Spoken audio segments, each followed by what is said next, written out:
आज का physics class में हम लोग क्लास 12 का फिजिक्स का चैप्टर 2 है इलेक्ट्रोस्टैटिक पोटेंशियल एंड कैपेसिटेंस। इसका ऑब्जेक्टिव का डिस्कशन करेंगे। चैप्टर 1 का ऑब्जेक्टिव आप लोग को लास्ट वीडियो में डिस्कस किए थे। उम्मीद है उसको आप लोग अच्छे से किए होंगे और अच्छे से किए होंगे तो वो क्वेश्चन सॉल्व किए होंगे जरूर हो गया अच्छे से। अब हम लोग क्या करेंगे, इलेक्ट्रोस्टैटिक पोटेंशियल एंड कैपेसिटेंस का डिस्कशन करते हैं। चैप्टर 2 में हम लोग आए हैं, ठीक है। क्वेश्चन में आते हैं, डायरेक्ट देखिए। क्वेश्चन नंबर 1 है 1 volt is equivalent to 1 volt किसके इक्विवेलेंट होता है। तो वोल्ट का जो यूनिट होता है V इक्वल्स टू फार्मूला होता है W by Q। V equals to क्या होता है W by Q। W का यूनिट हो गया आपका जूल और चार्ज का हो गया कूलम, मतलब ये हो गया जूल पर कूलम। देखिए ऑप्शन कौन सा है, सी जूल पर कूलम। तो पोटेंशियल डिफरेंस का जो यूनिट होता है वो वोल्ट भी होता है, जूल पर कूलम भी होता है। तो वोल्ट किसके इक्वल होगा, जूल पर कूलम के इक्वल होगा, पोटेंशियल का यूनिट है, ठीक है। नंबर 2 में ये the capacitance of a capacitor will decrease if we introduce a slab of. Capacitance of capacitor decrease कब करता है, देखिए C इक्वल्स टू फार्मूला होता है epsilon naught A by D minus T। ये होता है किसका, ये होता है कंडक्टर का। जब कंडक्टिंग प्लेट रखते हैं, मतलब दो कैपेसिटर, ये प्लेट ले लीजिए, ऐसा एक पॉजिटिव रहेगा और एक क्या रहेगा नेगेटिव। इसके बीच में एक प्लेट इंट्रोड्यूस कर दीजिए। प्लेट इंट्रोड्यूस करने से ऑलवेज कैपेसिटेंस इंक्रीज करता है, क्योंकि D में से T माइनस हो रहा है। डिनोमिनेटर छोटा होगा तो वैल्यू उसका बड़ा होगा। इसका मतलब यह है कि कभी आप डाइलेक्ट्रिक ले लीजिए या कंडक्टिंग स्लैब ले लीजिए, दोनों केस में क्या होगा, दोनों केस में कैपेसिटेंस इंक्रीज करेगा।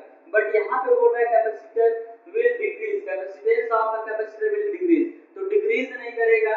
यहाँ पे कॉपर ये आपका कंडक्टर है, एल्युमिनियम ये भी कंडक्टर है, जिंक ये भी कंडक्टर है, तो इसका आंसर हो जाएगा नन ऑफ दिस। ये कंडक्टर को इंट्रोड्यूस करने से कैपेसिटेंस जो है वो क्या होता है, ऑलवेज इंक्रीज करता है। मतलब ये तीनों में से कोई ऑप्शन नहीं होगा, इसका ऑप्शन डी होगा, नन ऑफ दिस। क्लियर है। नंबर 3 में आइए।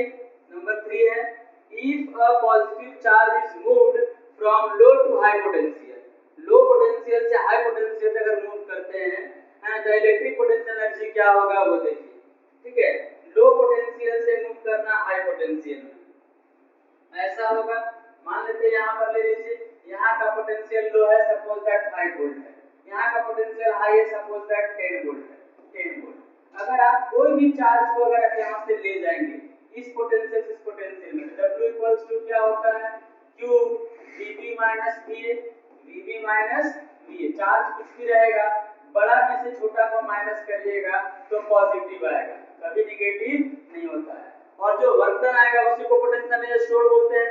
जितना वर्क करना होता है वही वर्क सिस्टम के पास पोटेंशियल एनर्जी के फॉर्म में स्टोर हो जाता है। तो यहाँ पे क्या हो जाएगा, इंक्रीजेज। पोटेंशियल एनर्जी क्या होगा, पॉजिटिव आ रहा है, मतलब ये इंक्रीज कर रहा है। क्लियर है, समझ में आया ये बात। क्या बताया है, low potential to high potential. Low potential से हाई पोटेंशियल में जाएंगे तो हाई से लो को माइनस करेंगे, VB माइनस VA, तो पॉजिटिव वैल्यू देगा। और पॉजिटिव वैल्यू क्या होता है, तो इंक्रीज कर रहा है, इंक्रीज करेगा, मतलब इलेक्ट्रिक पोटेंशियल एनर्जी क्या हो जाएगा, इंक्रीज कर जाएगा सिस्टम का, ठीक है।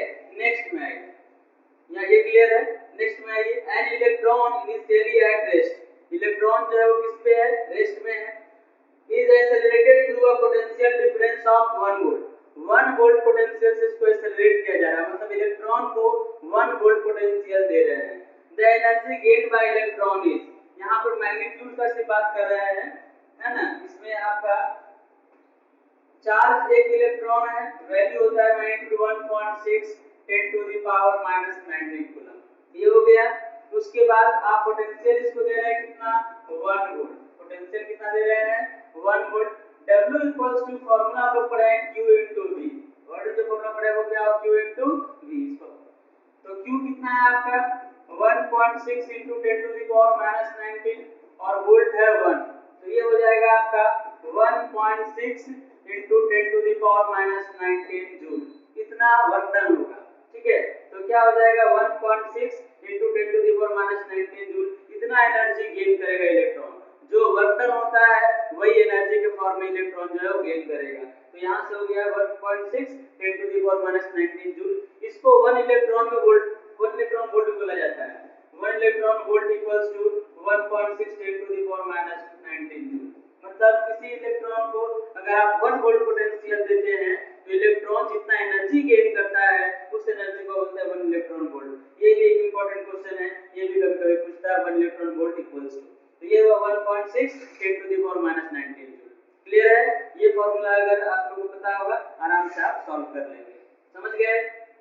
नेक्स्ट में आइए, क्वेश्चन नंबर 5 है, in which of the following form is the energy store in a capacitor. Energy जो स्टोर होता है कैपेसिटर में वो किस फॉर्म में होता है? एनर्जी स्टोर होता कहां पर है वो पहले देख लीजिए। एनर्जी कैपेसिटर के प्लेट के बीच में होता है। अगर ये कैपेसिटर ले लीजिए, है ना, तो इसके प्लेट के बीच में एनर्जी स्टोर होता है और प्लेट में सिर्फ क्या होता है अंदर में, यहाँ पे इलेक्ट्रिक फील्ड। तो energy is stored in the electric field between the plates. Electric field between the plates लेंगे तो यहाँ पे इलेक्ट्रिक फील्ड आएगा, इसका ऑप्शन हो जाएगा डी। क्लियर है? एनर्जी जो स्टोर होता है वो कहां पे होता है? दोनों प्लेट के बीच में, जहां पे इलेक्ट्रिक फील्ड है वहां पे एनर्जी स्टोर होता है। ठीक है, इसको इसीलिए इलेक्ट्रोस्टैटिक फील्ड एनर्जी भी इसको बोलते हैं, क्योंकि फील्ड में स्टोर होता है इसलिए। क्लियर है? क्वेश्चन नंबर 6 में आइए। क्वेश्चन नंबर 6 में क्या है? The potential energy of an electric dipole is maximum when it makes an angle theta with the electric field, the value of theta is. ये आप लोगों को पहले भी वीडियो में बताए थे पिछले वाले चैप्टर में, stable equilibrium and unstable equilibrium. Unstable equilibrium में एनर्जी मैक्सिमम होता है और उसके लिए थीटा होता है 180 डिग्री। ठीक है, थीटा क्या होता है 180 डिग्री, और 0 डिग्री के लिए स्टेबल इक्विलिब्रियम होता है। जब अनस्टेबल हो एनर्जी मैक्सिमम, स्टेबल होगा एनर्जी क्या होगा मिनिमम। तो इसका डायरेक्ट आप आंसर कर सकते हैं पाई 180 डिग्री। थोड़ा और इसको समझना चाहिएगा तो आप इस तरह से कर सकते हैं। पोटेंशियल एनर्जी स्टोर्ड का फार्मूला होता है माइनस पी कॉस थीटा। इसका हो जाएगा माइनस पी कॉस थीटा। इसको यू से दिखा दीजिए, कंफ्यूजन होगा। Minus P cos theta. Cos theta का वैल्यू जब नेगेटिव आएगा तब ये पॉजिटिव होगा और तब मैक्सिमम होगा, और पॉजिटिव करने के लिए सबसे बड़ा पॉजिटिव के लिए cos थीटा का वैल्यू 180 होगा। cos 180 का वैल्यू क्या होता है -1, माइनस माइनस क्या आ जाएगा प्लस, u आ गया आपका प्लस, इसका मतलब ये आपका मैक्सिमम एनर्जी है। ठीक है, तो एनर्जी मैक्सिमम होने के लिए एंगल होगा 180 डिग्री, एकदम इसको दिमाग में रखिएगा। नेक्स्ट क्वेश्चन में आइए। क्लियर है यहाँ तक? ये फार्मूला क्लियर होगा तो हो ही गया होगा। When a dielectric slab is introduced between the plates, plate के बीच में डाइलेक्ट्रिक स्लैब रखा जा रहा है of a parallel plate capacitor which remains connected to a battery, जो बैटरी से कनेक्टेड है, then charge on the plates relative to earlier charge is क्या होगा, मतलब प्लेट का चार्ज क्या होगा बाद में पहले के कंपैरिजन में इंक्रीज करेगा डिक्रीज करेगा, क्या होगा उसके बारे में बात कर रहे हैं। मोर होगा लेस होगा क्या होगा। देखिए ये कैपेसिटर है, एक पॉजिटिव चार्ज होगा और ये क्या होगा नेगेटिव चार्ज होगा। बैटरी इससे कनेक्टेड है, बैटरी क्या है इससे कनेक्टेड है, यहाँ पर लिखा हुआ है remains connected to a battery. Battery जब कनेक्ट रहता है, ठीक है, तो उसमें पोटेंशियल कांस्टेंट होता है V इक्वल्स टू कांस्टेंट। जो भी बैटरी का आप वोल्टेज देंगे वो बैटरी कंटिन्यू उसको देते रहेगा, तो वोल्टेज उसमें कांस्टेंट रहेगा। पहला कांसेप्ट आया कि बैटरी कनेक्ट रहेगा तो वोल्टेज कांस्टेंट रहेगा। अब वोल्टेज कांस्टेंट है, डाइलेक्ट्रिक इंट्रोड्यूस करने से कैपेसिटेंस ऑलवेज इंक्रीज करता है। C इक्वल्स टू फार्मूला होता है K C नॉट, पहले C नॉट था अब K टाइम्स इंक्रीज कर गया, K C नॉट हो गया। V तो आपका कांस्टेंट है, तो Q इक्वल्स टू फार्मूला लेंगे तो क्या आएगा C into V। Q equals to formula होता है C into V। C आपका हो गया K C नॉट, यहाँ पर C K C नॉट, क्योंकि डाइलेक्ट्रिक आप इंट्रोड्यूस कर रहे हैं, capacitance C K C not हो जाता है, और V आपका चेंज हो नहीं रहा है, बाद में भी आपका V नॉट ही रहेगा। तो V नॉट C नॉट, इसको हम लोग क्या लिख देंगे Q नॉट। K आ गया मतलब K टाइम्स से इंक्रीज करेगा, इंक्रीज करेगा मतलब मोर ज्यादा बढ़ जाएगा, मोटा बाद का चार्ज कितना होगा पहले के कंपैरिजन में तो ज्यादा हो जाएगा, बढ़ेगा, इसका आंसर हो गया आपका मोर। ठीक है, ये आपको effect of dielectric on various parameters ऐसा करके एक टॉपिक आप लोग को बताए थे कि डाइलेक्ट्रिक डालने के बाद अलग अलग जो आपका पैरामीटर्स अलग अलग वेरिएबल उसमें क्या क्या फर्क पड़ेगा, कैपेसिटेंस में, चार्ज में, पोटेंशियल में, इलेक्ट्रिक फील्ड में, एनर्जी में, और उसके लिए कॉन्सेप्ट यहीं से स्टार्ट होगा कि बैटरी कनेक्टेड रहेगा तो V को कांस्टेंट रखना है, और अगर बैटरी डिस्कनेक्टेड रहेगा तो चार्ज कांस्टेंट रखना है। क्यों? क्योंकि उस समय चार्ज कोई लेने देने वाला नहीं है। यहाँ पर तो चार्ज बैटरी ले रहा है, दे रहा है, लेकिन उस समय जब बैटरी डिस्कनेक्ट रहेगा तो उस समय चार्ज कांस्टेंट होता है। ये कॉन्सेप्ट आपको दिमाग में रखिएगा। क्लियर है? अब नेक्स्ट क्वेश्चन नंबर 8 में आएंगे। क्वेश्चन नंबर 8 न्यूमेरिकल्स है। Two capacitor of capacitance 6 microfarad and 4 microfarad are put in series. दो कैपेसिटर 6 और 4 सीरीज में है। Across a 120 volt battery, battery 120 volt का है। What is the potential difference across 4 microfarad capacitor? थोड़ा इसको हम एक्सप्लेन कर देते हैं, सॉल्व करके देखिए। दो कैपेसिटर आपका दिया हुआ है, एक 4 माइक्रोफैराड का है और एक 6 माइक्रोफैराड का है, और ये बैटरी से कनेक्टेड है। बैटरी आपका 120 वोल्ट है, ये 4 माइक्रोफैराड और ये आपका है 6 माइक्रोफैराड। क्लियर है? सबसे पहले आप ऐसा कीजिए कि इसको चार्ज कितना देगा, इसको चार्ज बैटरी कितना देगा। तो चार्ज के लिए आपको इक्विवेलेंट कैपेसिटेंस चाहिए। ये दोनों का नेट कैपेसिटेंस कितना होगा? टू कैपेसिटर्स के लिए C इक्विवेलेंट निकालने का बहुत सिंपल सा तरीका है, दोनों को ऊपर मल्टीप्लाई कर दीजिए और दोनों को नीचे ऐड कर दीजिए। कितना आ जाएगा? ये 24/10 मतलब आ गया 2.4। ये निकल गया आपका C इक्विवेलेंट। C इक्विवेलेंट क्या आ गया? 2.4। अब चार्ज फाइंड करिए। Charge Q equals to formula क्या होता है? C equivalent into V। C equivalent है 2.4 और V आपका कितना है? 120। ये माइक्रोफैराड में है ना? 120 तो कितना आ जाएगा? 12 4 जा 48 और 12 2 जा 24 और ये 28 288 आ गया। ठीक है, 288 माइक्रो कूलम में ये चार्ज आएगा। अब ये चार्ज Q इससे पास किया, इसका V तो फाइंड कर सकते हैं आराम से, पोटेंशियल डिफरेंस 4 माइक्रोफैराड का। तो V इक्वल्स टू फार्मूला होता है Q/C। तो Q आपका कितना आया? 288 और C आपका कितना है? 4। कैंसिल कर दीजिए, ये आ जाएगा 72। ठीक है, ये हो गया 72 वोल्ट। एक अच्छा सा न्यूमेरिकल है। ये कैसे किए हैं? क्लियर है? क्या क्या किए हैं? सबसे पहले फाइंड किए C इक्विवेलेंट। आप फार्मूला भी यूज कर सकते हैं 1/C1 + 1/C2, उससे भी C इक्विवेलेंट आपका 2.4 ही आएगा। Q equals to C equivalent to V कर दिए, वहां से चार्ज फाइंड कर लिए। अब चार्ज इसमें जब पास करेगा तो चार्ज गिवन है, फाइंड कर लिए हैं, और C पता है आपको, तो V आराम से फाइंड करेंगे। V इक्वल्स टू क्या होगा? Q/C। ये हो गया 72 वोल्ट। छोटा न्यूमेरिकल है, इस टाइप का न्यूमेरिकल आराम से आपको दे सकता है। तो ये हो गया आपका क्वेश्चन नंबर 8। क्वेश्चन नंबर 9 में आइए।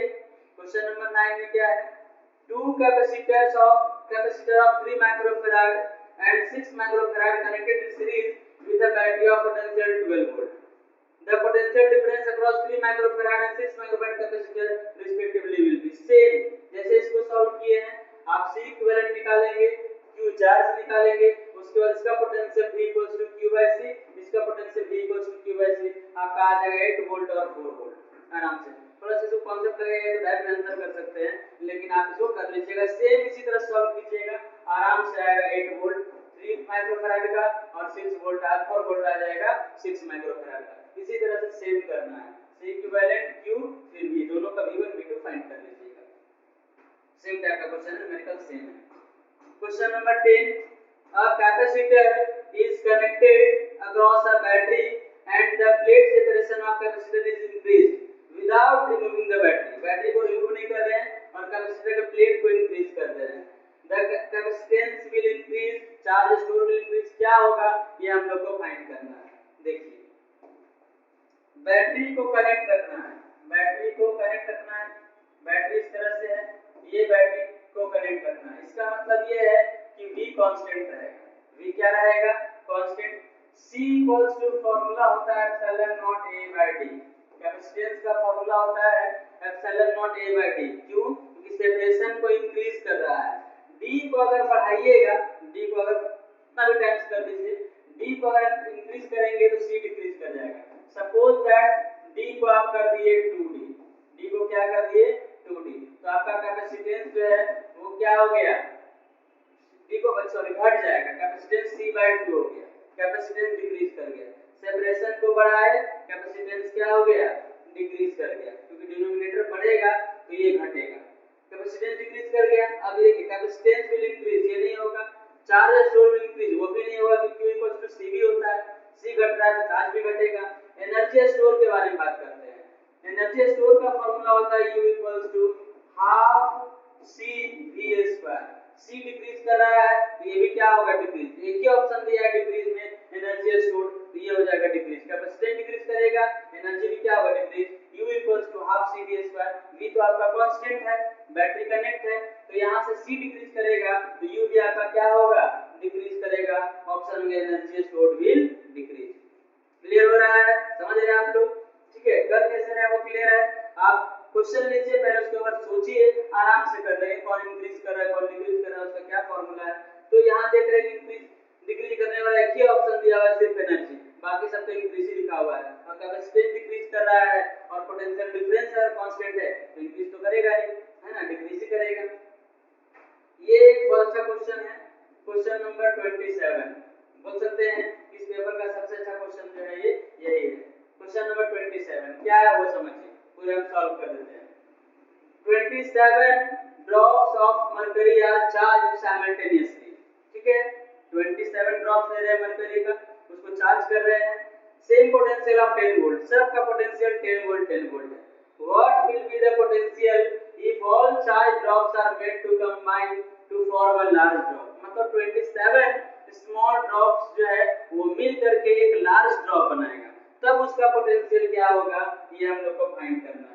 अच्छा क्वेश्चन है, देखिए यहाँ पे इस तरह से स्मॉल ड्रॉप है, इसके पास जो पोटेंशियल कितना है, इसके पास पोटेंशियल है 10 वोल्ट, और ऐसा कितना ड्रॉप मिल करके बनाएगा, 27 ड्रॉप। इसका पोटेंशियल को कुछ नहीं दे दीजिए, ये हो गया V1 और ये हो गया V2 आपको फाइंड करना है।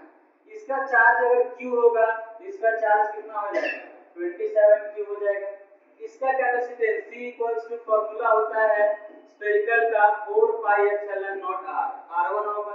इसका कैपेसिटेंस लीजिएगा तो C2 इक्वल्स टू क्या हो जाएगा, 4 पाई एप्सिलॉन नॉट R2। अब यही डिफरेंस, यही जो है आप लोग का निकालना है कि इसका रेडियस अगर R1 है, इसका रेडियस R2 कितना होगा।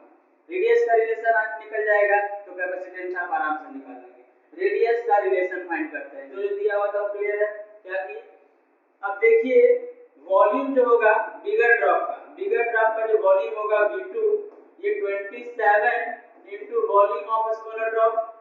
स्मॉल ड्रॉप अगर सपोज दैट कि 1 ml का होगा, ये 27 ml का होगा, है ना, मतलब इसका जो पोटेंशियल होगा इसका 27 टाइम्स होगा, 27 मिलकर के एक बना रहा है। तो potential equals to formula V equals to क्या होता है, Q/C, है ना। ठीक है, तो V2 हो गया, ये एक सेकंड, इसको हम 27 वॉल्यूम नहीं लेते, चार्ज ले लेते हैं। वॉल्यूम क्या हो जाएगा, 4/3 पाई R2 का क्यूब इक्वल्स टू 27, वॉल्यूम इसमें लीजिएगा 4/3 पाई R1 का क्यूब आएगा। 4/3 पाई कैंसिल हो गया, क्या बच गया, R2 का क्यूब इक्वल्स टू 27 R1 का क्यूब, ये होगा। इसको आप लिख सकते हैं R2 cube equals to 3R1 का होल क्यूब। क्यूब क्या हो गया, कैंसिल, तो R2 इक्वल्स टू आपका आ गया 3R1। रेडियस का रिलेशन आ गया, इसका जो बड़ा वाला का रेडियस होगा वो छोटे वाले का कितना होगा, 3 टाइम्स होगा। क्लियर है। अब हम लोग क्या करते हैं, इसका कैपेसिटेंस C2 तो आ गया, हम लोग को लेना है V2, तो V2 इक्वल्स टू क्या हो जाएगा, V2 equals to Q2/C2, V equals to Q/C। Q2 आपका 27Q है, Q2 क्या है आपका 27 की है, और C2 को अगर आप लीजिएगा तो क्या आ जाएगा, 4 पाई एप्सिलॉन नॉट R2।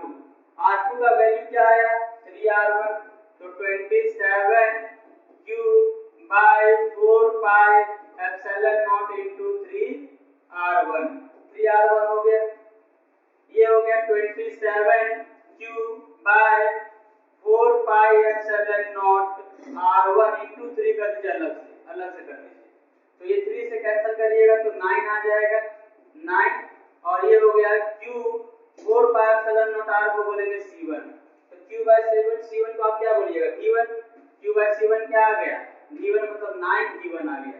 ये कितना आ गया, 9V1, ठीक है, 9 टाइम्स, 9 टाइम्स मतलब 9 है, और V1 आपका कितना देखिए तो 10 वोल्ट, मतलब क्या आ जाएगा ये 90 वोल्ट। इसका ऑप्शन हो जाएगा 90 वोल्ट, ऑप्शन नहीं दिया हुआ है कर लीजिएगा आप लोग, है ना। ये इसका ऑप्शन जो होगा वो क्या होगा 90 वोल्ट, ये हो जाएगा आपका ऑप्शन, ठीक है, जिसमें भी आएगा रहने दीजिए 90 वोल्ट हो जाएगा। क्लियर है, ये हो गया 90 वोल्ट।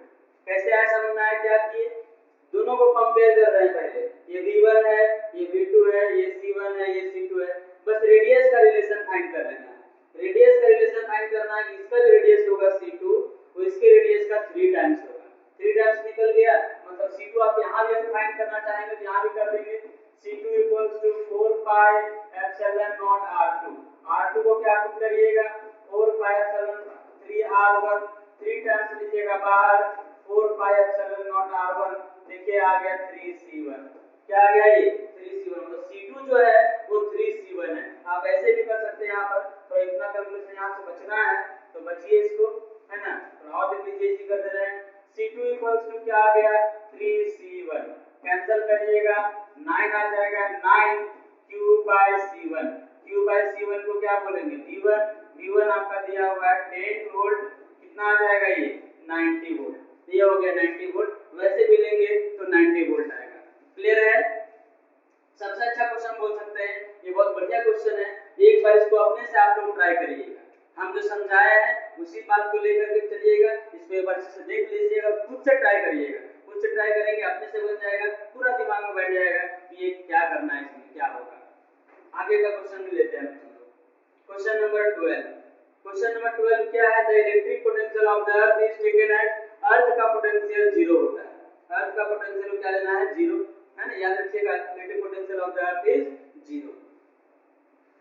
तो क्या a bird, next question, a bird sitting on a high power line, एक बर्ड जो है वो हाई पावर लाइन में बैठा हुआ है, तो बर्ड का क्या होता है जानते हैं आप लोग, देखे होंगे कि बर्ड अगर बैठती है मतलब हाई पावर लाइन में, उन लोगों को करंट नहीं लगता है, करंट नहीं लगता है, इज नॉट अफेक्टेड प्रैक्टिकली, उन लोगों को कोई फर्क नहीं पड़ता है। रीजन है कि जो उन लोगों का पैर होता है उसमें ब्लड सर्कुलेशन नहीं होता है, ब्लड सर्कुलेशन नहीं होगा तो करंट तो फ्लो करेगा नहीं, करंट फ्लो नहीं करेगा तो शॉक तो लगेगा नहीं, इसलिए नॉट अफेक्टेड प्रैक्टिकली, वो देखते हैं कि प्रैक्टिकली इफेक्ट नहीं होता है। Choose the vector physical quantity, इसमें वेक्टर कौन है उसका बात करते हैं। Phi flux, electric flux scalar है, इलेक्ट्रिक पोटेंशियल स्केलर है, पोटेंशियल एनर्जी एनर्जी स्केलर ही होता है। इलेक्ट्रिक इंटेंसिटी, इंटेंसिटी मतलब electric field intensity, electric field एक वेक्टर क्वांटिटी है, ये नॉर्मली इलेक्ट्रिक फील्ड में हम लोग वेक्टर का साइन ऐसे करके लगाते हैं, इसका मतलब ये हुआ कि इलेक्ट्रिक फील्ड वेक्टर क्वांटिटी है, इलेक्ट्रिक फील्ड आपका क्या हो गया वेक्टर क्वांटिटी हो गया। क्लियर है, अब नेक्स्ट क्वेश्चन में आइए, देखिए कर लीजिएगा आप अच्छे से, है ना। नेक्स्ट क्वेश्चन में आते हैं, question number 2। Two conducting spheres of radii r1 and r2 are equally charge, दोनों का चार्ज इक्वल है, the ratio of their potential is, फिर से वही बात आ गया दो स्फीयर वाली, है ना, एक स्फीयर ये लीजिए, स्फीयर ये लीजिए, दोनों का चार्ज सेम है, क्यों, एक का रेडियस है r1 और एक का रेडियस क्या है r2, पोटेंशियल अगर लीजिएगा इसका c1 तो 4 पाई एप्सिलॉन नॉट r1, इसका लीजिएगा c2 ये हो जाएगा 4 pi epsilon naught r2। Clear है, इसका अगर आप v1 लीजिएगा v1 equals to q1 bye c1, और इसका v2 लीजिएगा तो v2 इक्वल्स टू क्या हो जाएगा q2 बाय c2, तो q1 इक्वल सेम ना है, इसको हटा दीजिए, q लीजिए q बाय c1, और इसका भी क्या लेंगे हम लोग, इसका भी ले लेंगे q बाय c2, सेम है, ये हो जाएगा q बाय c2, दोनों का निकाल लिए पोटेंशियल, दोनों का पोटेंशियल का रेशियो आप फाइंड करना है, the ratio of their potentials v1 by v2, तो v1 आपका हो गया q बाय c1 और v2 क्या आ गया q by c2, q q cancel ऊपर जाएगा तो क्या होगा c2 बाय c1, c2 का फॉर्मूला पुट करिए 4 पाई एप्सिलॉन नॉट r2 और c1 का फॉर्मूला पुट कर दीजिए 4 पाई एप्सिलॉन नॉट r1, ये और ये क्या हो गया कैंसिल, आ गया आपका r2 बाय r1, ये रेशियो आ गया, ये रेशियो हो गया आपका r2 बाय r1, है ना। कैपेसिटेंस ऑफ स्फेरिकल कैपेसिटर होता है 4 पाई एप्सिलॉन नॉट r, ये फार्मूला है। इसलिए आप लोग बोलते हैं फॉर्मूला दिमाग में जरूर रखना है। फॉर्मूला दिमाग में रहेगा तुरंत माइंड चलेगा कि कैसे उसको सॉल्व करना है। फॉर्मूला ही दिमाग में रहेगा पूरे ब्लॉक हो जाइएगा, क्या करें समझ में नहीं आएगा।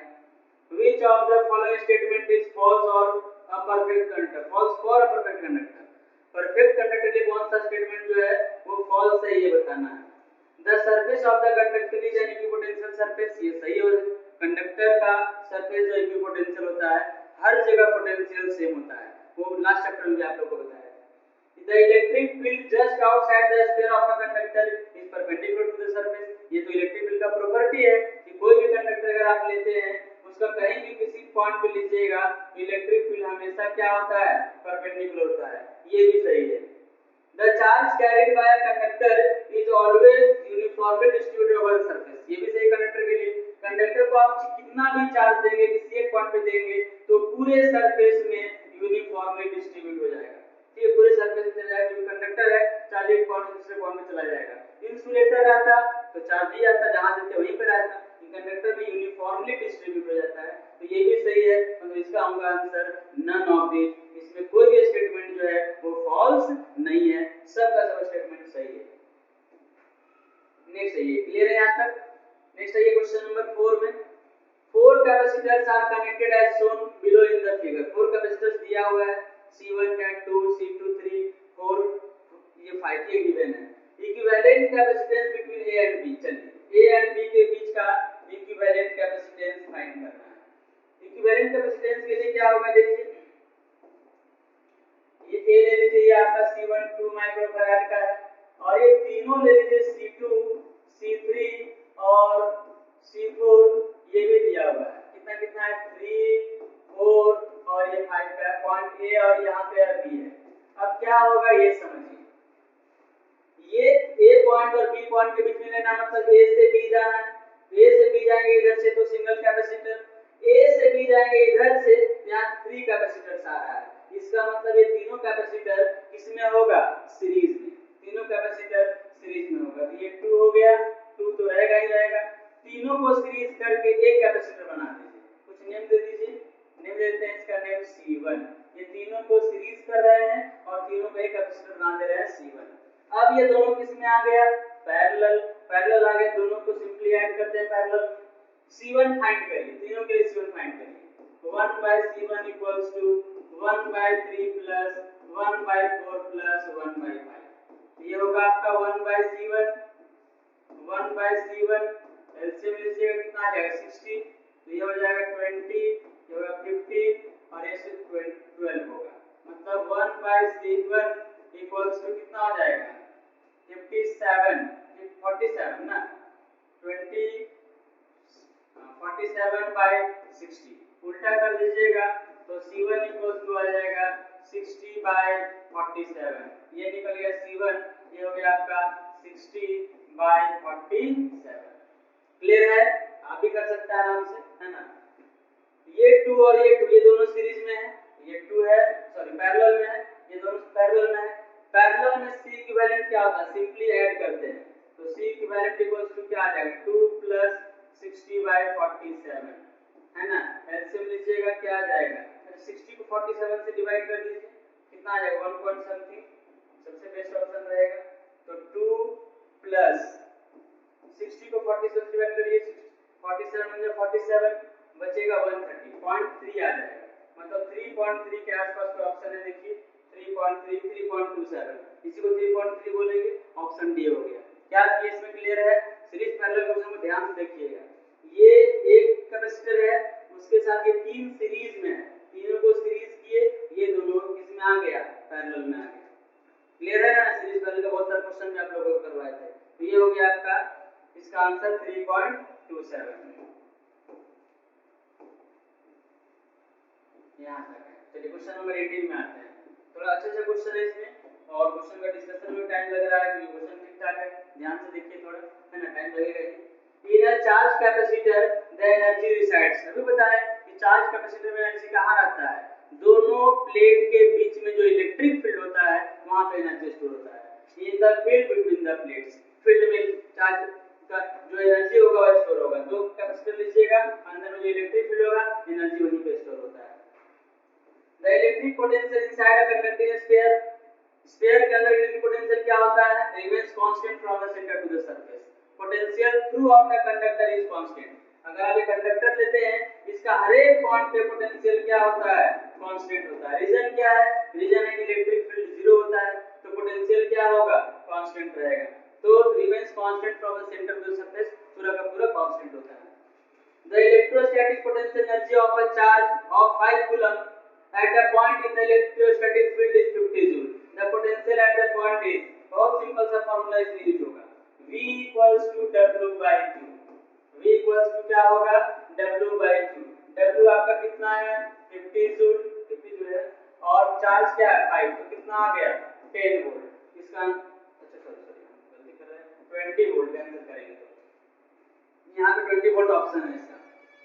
21 में आइए, in region of a constant potential, जहां पोटेंशियल कांस्टेंट होता है electric field is zero, electric field zero होगा।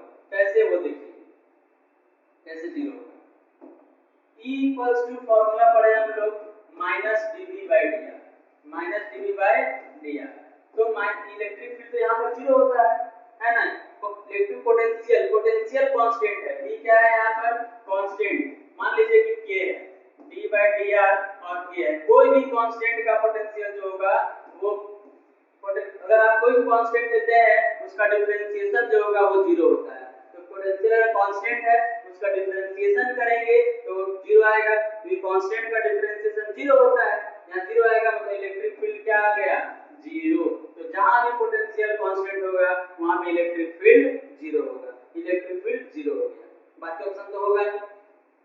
चलिए क्वेश्चन नंबर 22, ये भी थोड़ा ठीक क्वेश्चन है, सीरीज पैरेलल क्वेश्चन है। देखिए दिख रहा है ये तीनों, the equivalent capacitance of a system of capacitor showing below in the figure. आपको इक्विवेलेंट कैपेसिटेंस निकालना है, यहां से यहां जाना है।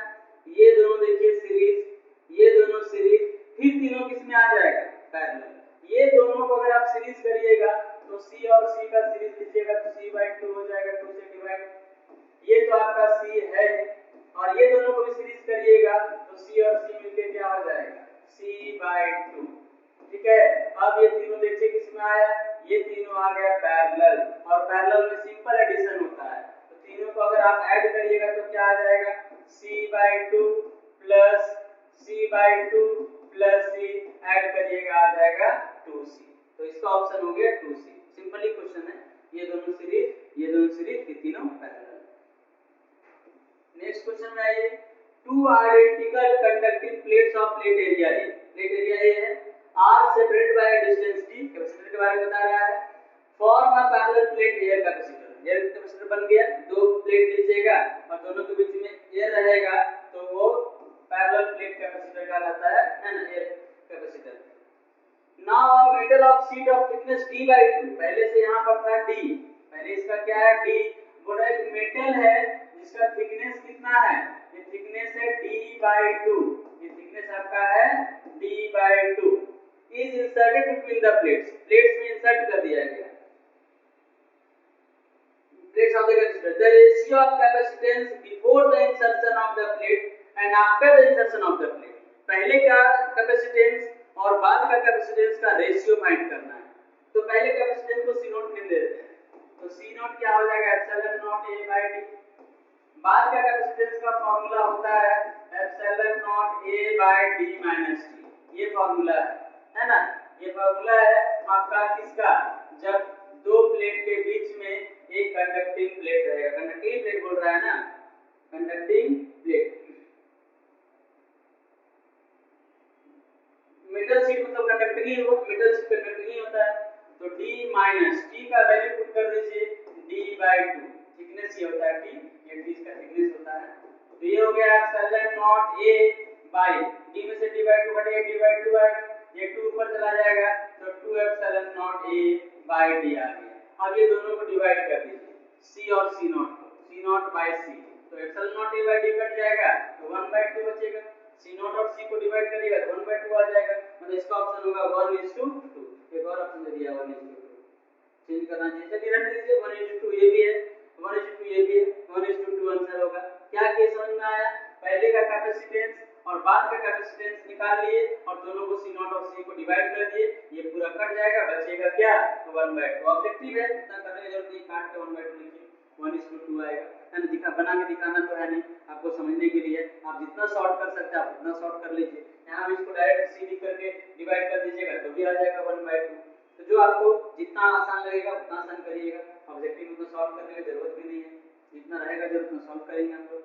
24 में आइए, water is not used as a dielectric between the plates of the capacitor because water का देखिए, वाटर का डाइलेक्ट्रिक स्ट्रेंथ जो है वो लो होता है और डाइलेक्ट्रिक कांस्टेंट जो है वो हाई होता है। जिसका डाइलेक्ट्रिक स्ट्रेंथ बहुत लो हो उसको यूज करके कोई फायदा है नहीं, इसलिए हम लोग उसका डाइलेक्ट्रिक स्ट्रेंथ लो होने की वजह से और डाइलेक्ट्रिक कांस्टेंट हाई होने की वजह से उसको यूज जो है वो डाइलेक्ट्रिक मतलब कि वाटर को नहीं यूज कर पाते डाइलेक्ट्रिक के जैसा।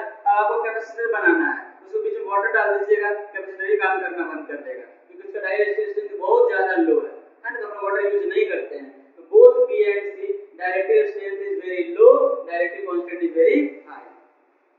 क्वेश्चन नंबर 25 में आइए, the potential at a point due to a charge is located 10 centimetre away. बहुत सिंपल क्वेश्चन पूछ दिया है। चलिए V इक्वल्स टू फार्मूला होता है K/R। K आपका है 9 × 10 टू द पावर 9, चार्ज तो दिया हुआ है 4 × 10 टू द पावर -7 और R रेडियस है 10 सेंटीमीटर तो 0.1 मीटर। पॉइंट हटा दीजिए, पॉइंट के ऊपर में क्या आ जाएगा 10, तो 9 4 जा 36 और 10 का पावर 9 और 1 10 में से घट जाएगा तो 3 आ जाएगा। मतलब इसको लिख सकते हैं 3.6 × 10 to the power 4।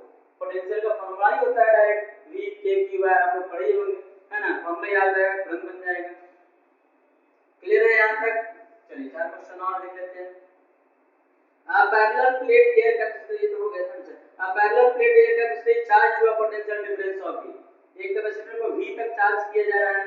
After disconnecting the charging battery, को डिस्कनेक्ट करके है ना, the distance between the plates of the capacitor is increased, मतलब चार्जिंग को डिस्कनेक्ट कर देना है और प्लेट को बढ़ा देना है। क्या होगा, using an insulating handle as a result the potential difference between the plates क्या होगा वो बताना है। मतलब कोई दिक्कत नहीं है, ज्यादा क्वेश्चन को ये नहीं करना है। पहले कैपेसिटेंस कैपेसिटर का C है और इसका पोटेंशियल डिफरेंस जो है V है। पोटेंशियल डिफरेंस का क्या है, V है। अब क्या करना है, इसको चार्ज किया गया है, चार्ज किया गया, चार्ज तो हो गई होगा कुछ ना कुछ Q इसके पास। अब इसको क्या करना है, इसका सेपरेशन को डबल कर देना है ना, सेपरेशन जो है वो डबल कर देना है। इंक्रीज यूजिंग जो भी करिए इंक्रीज कर दीजिए, इंक्रीज करने से मान लेते हैं 2D कर दिए, इंक्रीज कर दिए।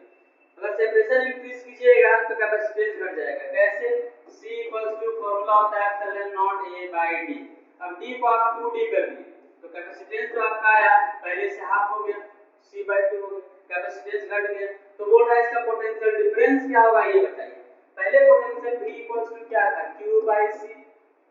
अब क्योंकि बैटरी डिस्कनेक्ट किया हुआ है, चार्ज तो कहीं जाएगा नहीं, आप कुछ भी कर लीजिए, तो इसका पोटेंशियल डिफरेंस अगर लीजिएगा तो Q तो Q ही रहेगा, लेकिन पोटेंशियल Q/C, C कितना हो गया, C/2, ये ऊपर चला जाएगा 2 × Q/C। Q/C को आप क्या लिख सकते हैं, V, मतलब पोटेंशियल बढ़ जाएगा तो इंक्रीजेज दिखेंगे पोटेंशियल। ऐसे भी कैपेसिटेंस अगर डिक्रीज करेगा, सिंपली अगर सोचिएगा इसको कैसे सोचेंगे वो देखिए, Q = CV है तो V = क्या हो जाएगा, Q/C। V = Q/C। C अगर घट रहा है तो V क्या होगा, बढ़ेगा।